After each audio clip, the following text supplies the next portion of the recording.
nous allons méditer la parole de Dieu ce soir. Alléluia. Et cela est porté sur la colère. Alléluia. Alléluia. Amen. Bien-aimé, la colère a divisé beaucoup de choses. La colère a séparé beaucoup de personnes. La colère a détruit des foyers. La colère a séparé des amis. La colère a amené la mort, la destruction. Alléluia. Amen. La colère a séparé des foyers. La colère a capté des fraternités, des communautés nouvelles, des églises. Alléluia. Bien-aimé, voilà pourquoi il est très important que nous parlons de la colère. La colère a gâté des cheminements. Alléluia. Des personnes qui étaient censées aller ensemble jusqu'au mariage, à cause de la colère, leur couple, leur foyer a été divisé. Alléluia. Des enfants, à cause de la colère, se sont entretués. Alléluia. Il est très important aujourd'hui que nous essayions de parler de la colère. Alléluia. Parce que la colère n'est pas une personne. Tout le monde, alléluia, se met en colère. Même notre Seigneur Jésus, la Bible nous dit qu'il a eu la sainte colère quand Jésus est entré à Jérusalem, qu'il a cassé les tables des vendeurs. Alléluia. Et la Bible nous fait comprendre que Dieu lui-même, notre Père, est lent à la colère, riche en grâce et miséricorde. Alléluia. Si celui qui nous a créé, qui nous a fait à son image, selon sa ressemblance, alléluia, nous avons en nous les gènes de notre Seigneur, et c'est que et lui, on l'appelle le Dieu lent à la colère, c'est-à-dire qu'il se met à la colère. Bien aimé, vous comprendrez avec moi que c'est normal que chacun de nous se mette en colère. Alléluia. Il est très important que nous parlons de la colère. Alléluia. Il est très important que nous remontons à l'origine de la colère. Bien aimé, nous avons médité la parole dans le livre de la Genèse. Genèse chapitre 4, à partir du verset 3. La Bible dit, il arriva quelque temps plus tard que Caïn apporta les fruits du sol pour l'offrande à Yahvé. Abel, de son côté, son petit frère, présenta le premier-né de son petit bétail avec le graisse. Yahvé regarda avec plaisir Abel et son offrande, mais il ne fit pas attention à Caïn et à son offrande. Caïn fut très en colère et son visage durci. Alors Yahvé dit à Caïn, pourquoi es-tu en colère? Pourquoi ton visage est si dur? Si tu fais ce qui est bien maintenant, tu pourras relever la tête. Mais si tu n'agis pas bien, le péché est couché devant ta porte, prêt à se jeter sur toi. C'est à toi de le dominer. Alléluia. Bien-aimé de Dieu, voilà mon texte d'appui pour parler de la colère aujourd'hui. Mais d'entrée de jeu, je parlais des effets néfastes de la colère. Alléluia. Ce que la colère engendre dans la vie de chacun d'entre nous, ce que la colère veut faire dans la vie du chrétien que tu es, que je suis. Alléluia. Bien-aimé, la Bible nous enseigne dans le livre de Jacques, chapitre 1er, alléluia, au verset 20, il dit que l'homme en colère n'accomplit pas ce qui est juste aux yeux de Dieu. Alléluia. C'est-à-dire, si tu es en colère, peu importe l'acte que tu vas poser, cet acte-là ne sera pas juste aux yeux de Dieu, parce que cet acte-là, tu l'as posé dans la colère. Alléluia. Voilà pourquoi Jésus, connaissant la colère, Jésus ira plus loin. Alléluia.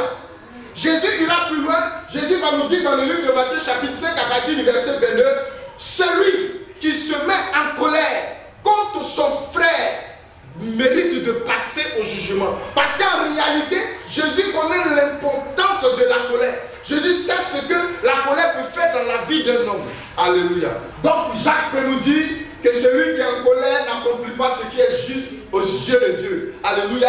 Matthieu chapitre 5 verset 22, Jésus peut nous dire, alléluia, Jésus lui-même va dire, celui qui se met en colère contre son frère mérite de passer au jugement. Alléluia. Bien aimé, il est très important que nous parlons de la colère. Voilà Caïn et Abel, grand frère, premier-né.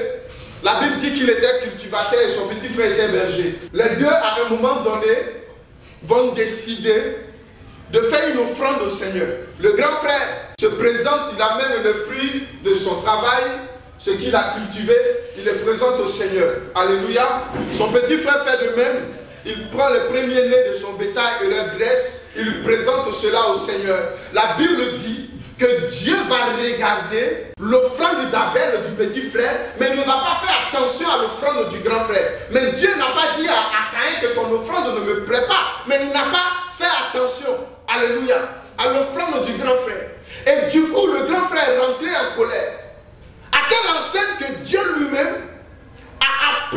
grand frère. Il dit, il y a quoi et puis tu es fâché. Pourquoi tu es en colère contre ton petit frère? Il faut que tu essaies de te ressaisir. Alléluia. La Bible va dire que le grand frère, après il a appelé le petit frère, il dit, petit frère, viens, accompagne-moi. On a un deal quelque part, viens. Alléluia. Le petit frère l'a accompagné, la Bible dit qu'il a tué le petit frère. Voilà où la colère de Caïn a amené Caïn. Voilà pourquoi aujourd'hui la Bible ne parle pas de Caïn comme un homme d'image. Quelqu'un qu'on doit respecter. Or la Bible dit que le sang de Jésus-Christ parle plus fort que le sang d'Abel. Abel, c'est-à-dire qu'on qualifie Abel de juste. Alléluia. Mais on ne parle même pas de Caïn. Alléluia. Caïn, c'est le père des vagabonds. Alléluia. Une autre fois, on va parler de cela. Bien aimé, je vais parler de la colère. Et comme c'est tout un enseignement, on va aller pas à pas. Alléluia. Définition de la colère. On va continuer. Définition de la colère, on va aller. Qu'est-ce que la colère? La colère est un moment secondaire, un bref instant de folie et de grande irritation. La colère est un moment secondaire, un bref instant de folie passagère, de grande irritation ou de violent emportement qui peut se traduire par une agressivité verbale ou physique où l'on ne raisonne qu'en destruction et les dégâts sont parfois irréversibles. La colère est un moment secondaire. Pourquoi on dit que c'est un moment secondaire? Parce que la colère, on ne peut pas être en colère tout le temps. Il y a un moment de la journée où tu piques une crise de colère. Tu ne peux pas être en colère du matin jusqu'au soir. Alléluia. Voilà pourquoi on dit que c'est un moment secondaire. Ce n'est pas le moment premier. C'est un moment secondaire qui ouvre un bref instant de folie qui passe ou d'irritation, de violent comportement qui se traduit comment? Comment on traduit la colère? Soit par une agression verbale ou physique. Et l'auteur nous dit que dans la crise de colère, l'on ne raisonne qu'en destruction. Et les dégâts d'une colère sont parfois irréversibles. C'est-à-dire que quand c'est fait, on ne peut plus revenir dessus. Alléluia. Voilà un peu la définition de la colère. Alléluia. Et c'est très important que chacun de nous essaie de méditer encore sur la colère. C'est un moment secondaire, un bref instant de folie. C'est-à-dire que tu n'es pas fou, hein, mais quand tu piques ta crise, ceux qui sont là ont l'impression que lui, il est fou. Parce que ce que tu fais dans ta colère, en réalité, quelqu'un qui est normal ne peut pas faire. Et on traduit ça en fonction de l'individu. Soit c'est de manière verbale, c'est-à-dire que la personne commence à crier, la personne commence à hausser le ton, la personne commence à dire certaines choses. Ou c'est physique, la personne manifeste sa colère de manière physique. C'est-à-dire qu'on peut se battre, on peut casser des objets. Alléluia, est-ce qu'on se suit? Et voilà un peu la définition de la colère. Qu'est-ce qui cause la colère? Parce que bien aimé, on parle de colère. Mais qu'est-ce qui cause la colère? Qu'est-ce qui fait qu'on se fâche? Alléluia. Parce que écoutez-moi bien, il n'y a pas de colère sans cause. Toute colère a une cause quelque part. Alléluia. On ne peut pas se fâcher, on ne peut pas se mettre en colère sans qu'au préalable, il y ait eu un événement. Alléluia. On va lire un peu les causes. Les causes de la colère. La frustration. Alléluia. La frustration. L'humiliation. Alléluia. Quand on frustre quelqu'un, la personne risque de se mettre en colère. Parce que tu as fait quelque chose qui, devant les gens, m'a mis hors de moi-même. Alléluia. L'humiliation. Quand on humilie quelqu'un, même que ce soit la bonne de la maison, ça le met, même un enfant, quand tu humilies même ton enfant, ça le met hors de lui-même. Les épreuves. Les épreuves. Il y a des gens, c'est par rapport aux difficultés de la vie qu'ils rencontrent qui sont en colère. Alléluia. Vous trouverez même, souvent même en classe, ça arrive. On te donne un devoir, tu es en train, et puis pouf, tu piques ta colère parce que tu n'arrives pas à résoudre le problème qui est là. Alléluia. Et souvent, il y a des personnes, c'est les épreuves même de la vie. Il est confronté à une difficulté là, aujourd'hui, à la maison, tu viens le trouver, il est dans tous ses états, il est fâché. Le mensonge, on a menti sur toi, on fait faux témoignage. Bien aimé, quand tu entends ce qu'on a dit, tu es déjà en colère. Parce que tu sais qu'on a menti sur toi. Alléluia. Le vol même, c'est, on voit ça de nos jours. Vous comprenez les chrétiens, les enfants de Dieu en train de projeter un voleur, prendre un caillou pour le taper. Alléluia. Mais il m'a volé, je me souviens, 1er janvier, je disais ça. J'étais à la maison, couché, dans ma chambre, Dieu merci, j'étais sur l'ordinateur, couché à terre sur l'ordinateur, et puis je vois quelqu'un qui ouvre la porte. Une odeur de cigarette mélangée à l'alcool, mélangée à la drogue dans la chambre, et puis il rentre. Bon, du coup, je regarde, je n'ai pas regardé la personne, je regarde les pieds seulement. Quand je l'ai regardé, quand il m'a vu, il dit, oh Seigneur, il n'y a pas Seigneur. Tu es venu chercher quoi ici? Et mon petit frère est sorti, il l'a attrapé. Et du coup, sans me rendre compte, le premier coup de poing est venu de l'homme de Dieu. Alléluia. Je l'ai tapé. Et vous voyez, c'est quand le voleur est sorti de la maison et que je sortais de la maison, je me suis rendu compte qu'il y avait des gens. J'ai dit, c'est l'homme de Dieu. Et puis je suis rendu. J'ai dit, mon petit frère, envoie-le sur les cartes. Il ne faut pas avoir le frapper au Dieu. Alléluia. Mais bien aimé, vous comprenez pourquoi souvent les gens sont en colère, sont en train de frapper. Non, c'est les voleurs qui ont le frappe. Parce qu'il y a quelque chose qui pousse à la colère. Alléluia. Le vol. Le manque de respect. Le manque de respect. Indignation. L'indignation. La tromperie. La tromperie. La jalousie. Ça, c'est des choses qu'on voit beaucoup dans les couples. Voir madame a trompé monsieur dans la pique une crise de colère. Il a lu un SMS seulement. Vraiment, la maison, l'humeur de la maison, la couleur de la maison a changé. Alléluia. Amen. Voilà les causes. Il y a plusieurs causes. Mais je vous dis toujours, je reviens dessus, que toute colère a une cause. Il n'y a pas de colère sans cause. Alléluia. On a vu un peu les causes de la colère. Pour comprendre que, je l'ai dit, je parle des causes de la colère pour chacun d'entre nous. Parce que tu risques de mettre ton frère en colère si tu ne connais pas les causes de la colère. Alléluia. Si tu ne sais pas quelles sont les causes qui font que ton frère ou ta soeur arrive à se mettre en colère, alléluia, tu seras toujours en discorde avec les gens autour de toi. Parce que soit à travers des propos blessants, n'est-ce pas? Soit parce que tu humilies les gens, soit parce qu'il y a un manque de respect, tu ne respectes pas les gens autour de toi. Je ne sais pas si on se comprend. Il y aura toujours la colère dans ton entourage. Amen. Et tu seras en train de dire à l'homme de Dieu, prie pour moi, prie pour mon foyer. Toujours, quand je suis avec un homme, il s'en va. Alléluia. Moi-même, femme, ne dure pas avec moi. Mais femme ne va pas durer avec toi parce que toujours elle est en colère. Alléluia. Un homme ne durera pas avec toi parce que tu fais toujours des choses pour l'hériter, pour le mettre en colère. Alléluia. Donc nous donnons les causes de la colère pour que chacun de nous fasse un peu plus ou moins attention à ces causes. Quand il est face à son frère, quand il est face à sa soeur, quand il est face à sa femme, qu'il se dise que voilà des causes de la colère. Si tout de suite j'humilie ma femme devant les gens, elle va se mettre en colère. Alléluia. Si tout de suite je dis certains propos, mon frère va se mettre en colère. Alléluia. Pour éviter que son frère ou sa soeur se mette en colère. Alléluia. Quels sont les inconvénients de la colère? Les inconvénients de la colère. Le meurtre. Alléluia.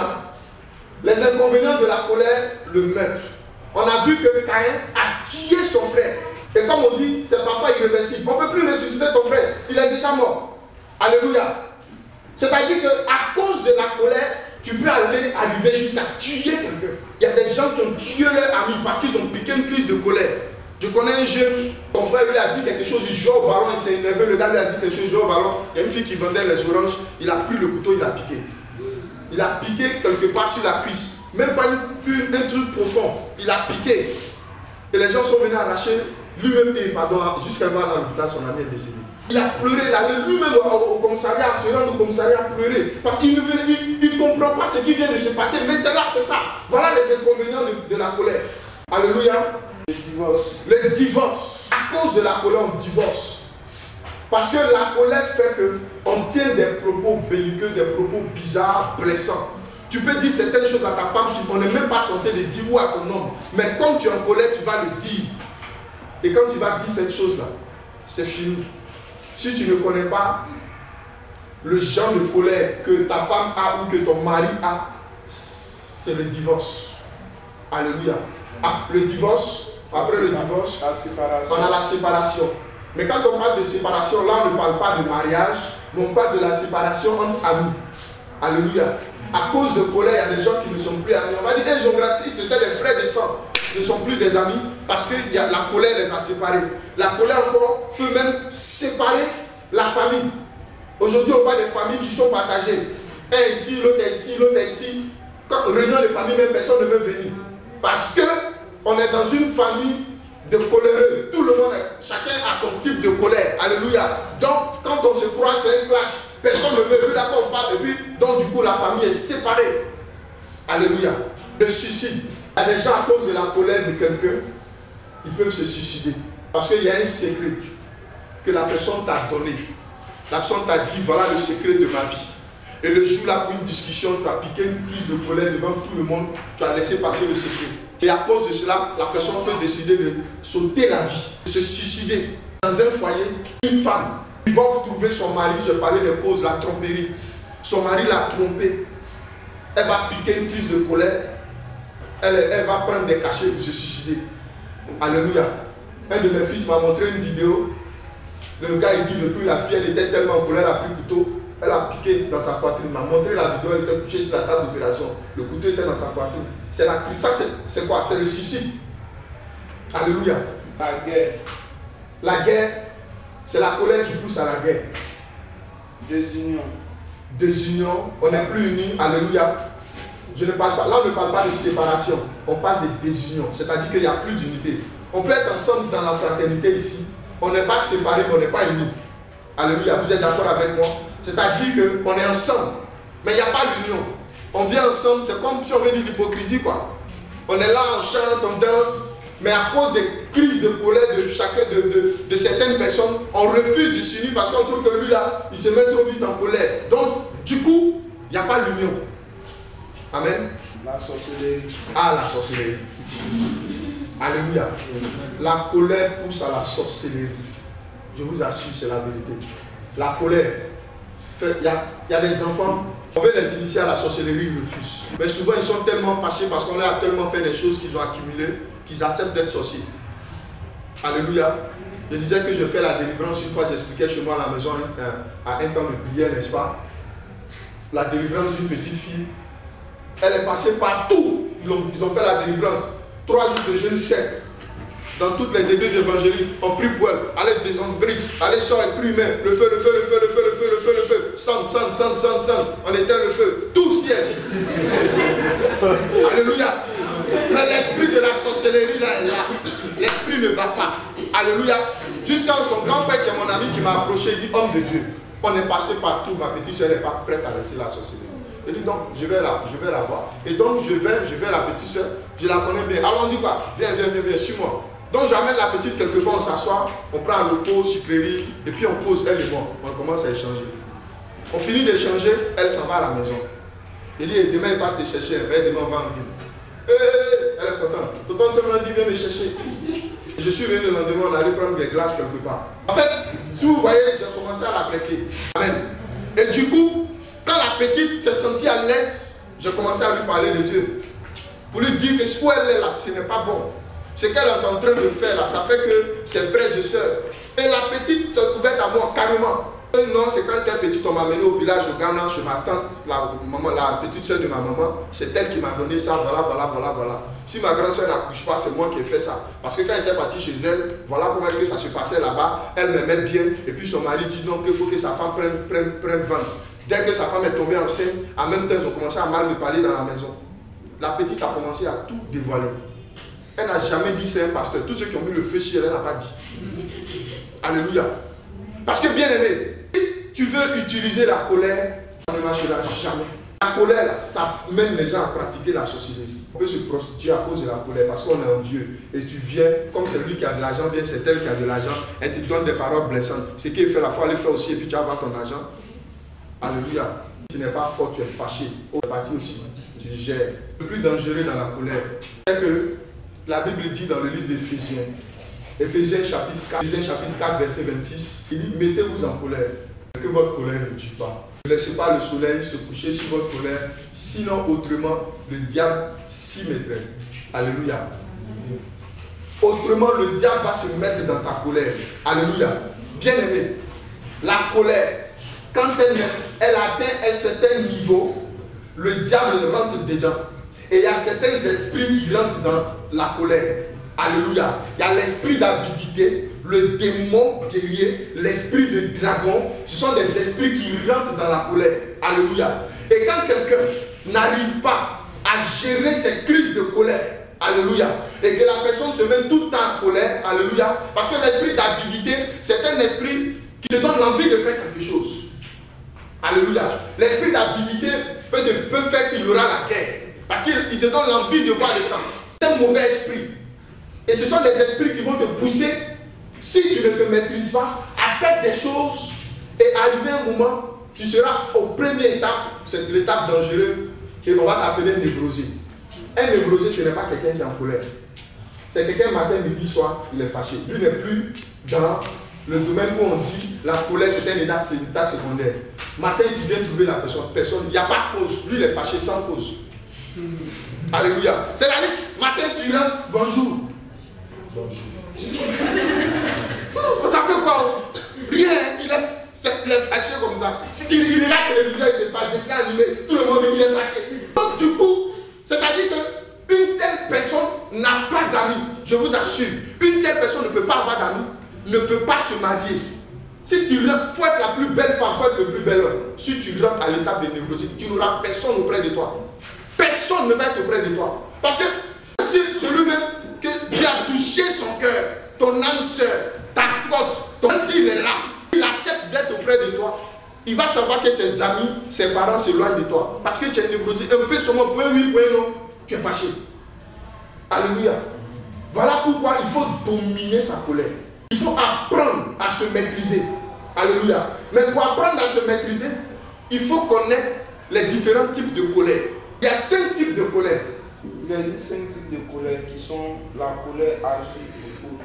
La première colère, la colère agite. La colère inerte. La colère, la deuxième, c'est la colère inerte. La colère égoïste. La colère égoïste. La colère cachée. La colère cachée. La colère inflexible. Et la colère inflexible. La première colère, la colère agite. Agite, c'est quoi? C'est la colère de l'emportement, c'est-à-dire des gens qui s'empressent d'agir. C'est-à-dire, aussitôt fâché, aussitôt tout est gâté. Est-ce qu'on se comprend? Et on a les fondements bibliques. Je ne vous parle pas, tout ce que je fais, c'est par rapport, c'est avec les fondements bibliques. Alléluia. Cette colère-là, on peut la voir. On a notre patriarche qui avait cette colère, c'est Moïse. Alléluia. Moïse sort un matin, il voit 2 personnes en train de frapper un juif. Moïse est fâché là, tu regardes là. Il s'est emporté en même temps. C'est-à-dire que cette colère agit, c'est des personnes qui se mettent en colère rapidement. Un petit mot, en même temps, lui ça ne va pas loin. Non, pour moi ça ne va pas loin. En même temps, dès que il ne reste pas pour moi. Alléluia. Voilà la première colère, agit pour Moïse. Dans le chapitre 32, à partir du verset 19, Moïse va jeûner 40 jours pour avoir les tablettes de la loi. Alléluia. Moïse va descendre. Et quand il descend, il voit le peuple en train de danser devant le veau d'or. Il dit que Moïse est rentré dans une sale colère. C'est qu'il a fait 40 jours pour aller chercher là. Il a cassé. C'est-à-dire tellement il est fâché, au lieu de dire bon, il est déposé.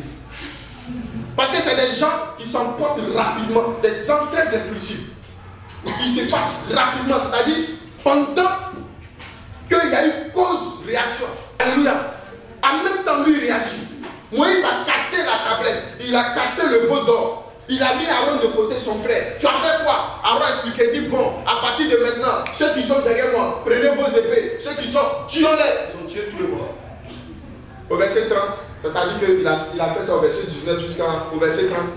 La Bible dit, très tôt le matin, Moïse s'en va se mettre à genoux devant le Seigneur. Alléluia. Voilà la colère agite, c'est les personnes qui se mettent vite en colère et qui décolèrent rapidement. Quand ils se mettent en colère, ils font des dégâts. Alléluia. Quand ils se fâchent là, ils vont dire tout. Si c'est quelqu'un qui n'est pas violent de nature, c'est que ça sera de manière verbale qu'il va s'agresser. Il va s'adresser à toi. Alléluia. Il va tenir, comme on dit, des paroles blessantes, des propos belliqueux, des paroles humiliantes. Il va te dire tout ce qu'on ne doit pas dire à quelqu'un. Il dit c'est la vérité. Ce qu'il ressent, il faut qu'il exprime. Il finit de faire les dégâts. Mais c'est des gens, alléluia, qui décolèrent rapidement. Des gens qui ont beaucoup de regrets. Après avoir fini d'agir, après ils regrettent. Souvent même il a honte de même de te regarder. Il chiens, il est là. Il a fini maintenant même pour aller voir sa femme parce que il s'est emporté, papa il a giflé, par là c'est fini. Maintenant après il s'en s'assoit, il a honte. Asso, on lui voit mon mousseau, on lui parle à ma femme. Parce qu'il sait que maintenant, viens on va aller parler à la femme pour dire que, pardon, bébé, ce qu'elle fait hier là, je regrette. Alléluia. Il a fini de gâter. Et je vous dis que c'est vrai. Mais c'est très mauvais.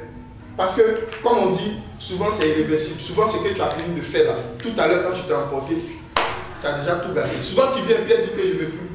Tu m'as frappé devant mes parents. Parce que souvent même, c'est-à-dire, c'est les gens qui ne regardent pas autour. Quand ils s'enflamment, il faut que le feu là brûle quelque chose. Alléluia. Mais en réalité, c'est des personnes qui décolèrent rapidement. C'est-à-dire que, souvent même à moins d'une heure, son parade est fini.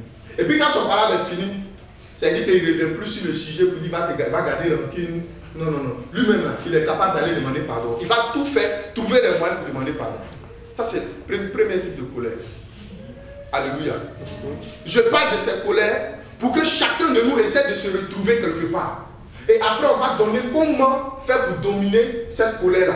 Pour ne pas se mettre toujours en colère. Alléluia. Parce que si moi-même, j'ai décidé d'enseigner sur la colère, c'est parce qu'au-dedans de moi, je sais que la colère fait beaucoup de choses. Et c'est par rapport à moi-même que j'ai commencé à méditer. En tant que modèle principal, toi-même tu as les humeurs bizarres. Est-ce que ça peut arranger tout le monde? Amen. Et j'ai commencé à méditer sur la colère. Alléluia. La colère inerte. La colère inerte. Alléluia. La colère inerte, on a pris la référence, exemple, Jonathan contre son père, Saül. Alléluia. 1 Samuel 20, verset 34. Alléluia. Elle est intérieure. Refus de discuter ou de communiquer avec l'auteur de la colère. C'est une colère intérieure. Quand la personne se fâche, la personne ne fait pas savoir. C'est une colère intérieure. La personne se fâche, ce n'est pas comme la jipoute où elle explose devant tout le monde. La personne est fâchée. Et la personne refuse de discuter ou de communiquer avec la personne qui vient de la mettre en colère. C'est-à-dire que la personne refuse la discussion. Continue. Mais est de mauvaise humeur. Visage serré. En parenthèse, c'est-à-dire que tu as fait quelque chose, la personne serre son visage, la personne se met en écart. Tout ce que tu vas dire, c'est bon, coupons le discours. Comme on dit dans notre jargon, c'est bon, coupons le discours. La personne est fâchée, ça c'est la colère inerte. Alléluia. On continue. Elle s'éloigne, s'assoit dans son coin, évite la confrontation, n'aime pas les histoires. Alléluia. La colère inerte, c'est quelqu'un qui n'aime pas les histoires. Afin où tout le monde va nous regarder là, je ne suis pas dedans. Quand la personne est fâchée, du coup, si on est ensemble, la personne va s'asseoir ailleurs. Tout ce que tu vas dire, non, viens te parler, elle va dire non, c'est pas la peine, c'est pas la peine. C'est ok, non, tu as raison, pardon, laisse-moi faire, c'est bon. Mais la personne s'assoit à côté. C'est pareil pour Jonathan et son père. David, Saül a décidé de tuer David. David et Jonathan étaient des frères. Et Jonathan est allé savoir. Est-ce que Jonathan dit à David, non, mon papa ne va pas te tuer, dit ton papa veut me tuer. Plusieurs fois ici, il a pris une lance pour me lapider. Est-ce qu'on prend une lance pour lapider quelqu'un? C'est pour me tuer. Il dit, tu es sûr? Ok. Je vais voir si mon papa est vraiment fâché. Quand il est allé à table, il a essayé de parler de David. Et son papa a commencé à l'humilier devant les gens. Il a piqué sa crise de colère. On dit Jonathan en colère s'est levé, il s'est retiré de la table, il allait s'asseoir ailleurs. C'est des personnes qui sont dans le cadre, qui se mettent vite aussi en colère. Ce n'est pas des colères agiles, ce n'est pas des personnes. Et ce genre de type-là, on trouve ça beaucoup chez certaines femmes. Les femmes soumises, on trouve ça beaucoup chez elles. C'est-à-dire que monsieur est en train de dire, elle fait tout, elle tue le discours, elle s'en va ailleurs. Soit elle rentre dans la chambre pour éviter la confrontation, pour éviter, vous voyez, pour ne pas envenimer la chose. Pardon. Elle quitte le point de discussion carrément. Alléluia. Mais elles sont dans la première catégorie, c'est-à-dire qu'elles se mettent vite en colère. Parce que un petit mot peut faire qu'elle va changer d'humeur. Et puis elle va s'éloigner. C'est un simple mot. Ou bien tu as fait un petit truc, elle est en colère. Mais ce n'est pas une colère où elle va commencer à tout casser. Parce que la colère agit tout, c'est ça. Hein. Moi je connais une fille, dans le premier cas de colère, elle a cassé tout dans sa maison. Télévision, écran, placement, tout. Et puis maintenant elle est assise, elle pleure. Mais quand elle m'a appelé, on dit qu'il faut prier pour elle, évidemment ça me chasse pas. Le deuxième type de colère, c'est des personnes qui décolèrent rapidement, mais avec réserve. Les gens qui décolèrent avec réserve. Ils font partie des gens qui font dents blanches qu'elle noire. C'est-à-dire que tu as dit un mot, elle s'est fâchée, elle n'a pas voulu, jusqu'après tu viens, hey, bébé, pardon, ou bien, ah, non, laisse tomber. S'il laisse tomber là, il t'a à l'œil, c'est-à-dire à partir d'aujourd'hui, tu sais comment toi tu es. La première colère, c'est la personne quand il laisse tomber, il ne revient plus dessus. Tu es son assaut, il a fini, pardon, il est gâté, c'est fini. Mais il ne reviendra plus dessus. Mais lui, il décolère, c'est-à-dire qu'il laisse tomber. Mais il garde, il y a quelque chose qu'il met en réserve. C'est-à-dire, quand on va dire, là, c'est trop bizarre. C'est-à-dire qu'il n'a pas donné, mais il a gardé quelque chose. Il a réserve quelque part. Et réserve d'accumuler, tu risques de devenir un névrosé. Alléluia. Amen. Amen. Égoïste. La colère égoïste. Elle est directe ou indirecte. Se croit au-dessus de tout et pense avoir toujours raison. Dis ça parce qu'il y a beaucoup de plans. Elle est directe ou indirecte. Se croit au-dessus de tous et pense avoir toujours raison. Refuse les remontrances et vit selon les règles qu'elle pense. Les meilleures, elle fait tout pour assouvir sa vengeance. Elle tolère difficilement et pardonne rarement les frustrations. Appelée aussi colère parentale ou autoritaire. Alléluia. Voilà une colère, la colère égoïste. On dit elle est directe ou indirecte. C'est-à-dire que la personne peut te montrer ça directement. Il peut te dire qu'il te guette dans notre jargon directement ou indirectement par sa manière d'agir. Tu sais que la personne a quelque chose dans son cœur contre toi. La personne peut te montrer ça pour que tu saches qu'il y a un problème entre vous. Ou bien, tu ne sais pas, mais quand tu regardes dans sa manière de se comporter, tu sais qu'il y a quelque chose qui ne va pas. Alléluia. Mais cette colère égoïste, les personnes qui se pensent être au-dessus de tout, c'est-à-dire, la plupart du temps, les personnes qui ont ce genre de colère, c'est les personnes qui sont allées loin dans l'école et ils pensent qu'ils connaissent tout, ils sont au-dessus de tout le monde. C'est-à-dire que la personne s'est fixée ses propres règles. C'est-à-dire que lui, il a toujours, ou du moins, elle a toujours raison. C'est-à-dire que la façon dont elle dit là, c'est ça qui est ça. La personne a toujours raison. C'est moi qui vais avoir toujours raison. Même quand tu vas venir faire les remontrances, tu dis non. En réalité, c'est bon, bon discours. C'est moi qui sais. Vous voyez, la personne a toujours sa raison. La personne ne trouve personne. Et on appelle ça aussi la colère parentale ou la colère autoritaire. Parce que c'est souvent la colère des parents. Peu importe ce que l'enfant va dire, le papa il se dit que lui il est toujours au-dessus. L'enfant n'a jamais raison. C'est un peu comme un boss de service. Même s'il n'a pas raison, pour lui il a toujours raison. Et si ton papa veut faire une colère directe ou indirecte, tu as chaud. Parce que vous êtes dans la même maison là. Le vieux ne te salue plus. Voilà pourquoi on dit que c'est papa direct ou indirect. Oh, mais le papa, il ne me salue pas 2 jours là. On ne comprend pas pourquoi. Égoïste parce qu'il y a de l'orgueil dedans. Il refuse même de venir dire ce qu'il pense. Il ne te salue pas 2 jours là. Oh, le vieux même ne me salue pas. Ou bien mon patron de service même, il me salue. Oh, c'est parce que peut-être tu es vite descendu. Il est fâché. Parce que tu es vite descendu. Il devait t'appeler. Ah, on ne descend pas à cette heure. Mais du coup, tu viens au travail, il ne te salue plus. Bonjour patron. Il ne salue pas. Alléluia. Ça, c'est une colère égoïste. Et il y a des gens souvent qui ne sont pas trop autoritaires qui ont ça. C'est-à-dire, on est entre nous amis. Et du coup, comme on dit dans le jargon, on coupe pont. C'est-à-dire, entre toi et moi, là, c'est fini. Tu vois, le gars, il n'est plus ton ami. Sans pour autant venir te dire ce que tu lui as fait. Alléluia. Et ça, c'est être égoïste. C'est-à-dire que c'est penser à son ego propre et ne pas partager ce qu'on ressent, ce que la personne t'a fait. Alléluia. Donc, c'est la colère égoïste. Les personnes qui décolèrent difficilement. Alléluia. Les personnes qui se mettent un peu vite en colère, mais qui décolèrent difficilement. Vous savez pourquoi ils décolèrent difficilement? Ils sont comme dans le 4e cas. Ils décolèrent difficilement. Il pardonne rarement, surtout quand il a été frustré.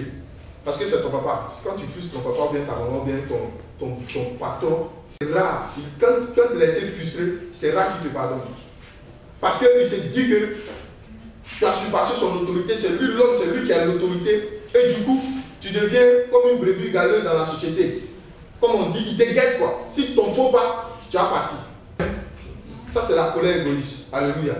On a vu ça dans l'exemple. Le frère de Dina dans la Bible, Genèse, chapitre 34, verset 7. Les petites soeurs étaient là, ils étaient à côté d'un village. Et puis, le prince de l'autre village a vu les petites soeurs peut-être dans le marigot, je ne sais pas. Et puis du coup, il a violé la petite. Il a violé la vie, en même temps, il a été épris d'elle, il a aimé, il allait expliquer à son papa. Son papa est venu voir Jacob, il dit à Jacob, ah, vraiment, voilà ce que mon fils a fait, mais on veut demander pardon. Et on veut marier votre fille. Voilà. Frère des choses, ce sont joués les hypocrites. Peut-être dans les coins, ils ont dit, ok, vous avez violé nos soeurs, ils sont fâchés, ils sont mis en colère, ok. Bon, voilà ce qu'on va faire. S'ils ne voulaient pas pardonner, ils ont senti leur autorité, les titres d'enfants de Dieu bafoués. Ils ont accepté, ils ont dit, oui, ok, venez marier notre fille. Mais pour marier notre fille, il y a une condition. Il faut que tous les garçons chez vous soient circoncis. Alléluia. Il n'y a pas Maclaton, il n'y a pas paracétamol. Amen. Il faut que tous les garçons chez vous soient circoncis. Bon, quand on circoncis les hommes, aujourd'hui, si on fait ça, tu vas à l'hôpital, il y a des calmants que tu peux prendre pour calmer la douleur. Avant, il n'y a pas de calmant. Quand on finit comme ça, pendant une semaine, tu es moins, tu es invalide. Donc, tous les hommes de guerre, comme les hommes qui sont dans le foyer, tout le monde s'est fait circoncis. Même le roi et son fils. Ils ont dit, ah, maintenant que tout le monde est malade, ils ont pris leur épée, ils ont tué tout le monde là-bas. Tout le monde, ils ont massacré tout le monde. Vous voyez, c'est la colère égoïste. Parce qu'ils ont fait semblant, comme si, mais ils n'ont pas, en fait, ils ne dévoilent jamais. Vous comprenez? La colère reste, tant qu'ils n'ont pas assouvi ce qu'ils veulent faire, tant qu'ils n'ont pas fait, ils sont toujours en colère. Si ton patron veut être en colère, tant qu'il ne t'a pas chassé, tu vas monter, tu vas descendre. Il va chercher toujours l'occasion pour le faire. Alléluia. La colère cachée. Alléluia. La colère cachée se manifeste par une frustration ou humiliation. Alléluia. La colère cachée, c'est quoi? Elle se manifeste comment? Humiliation, une frustration.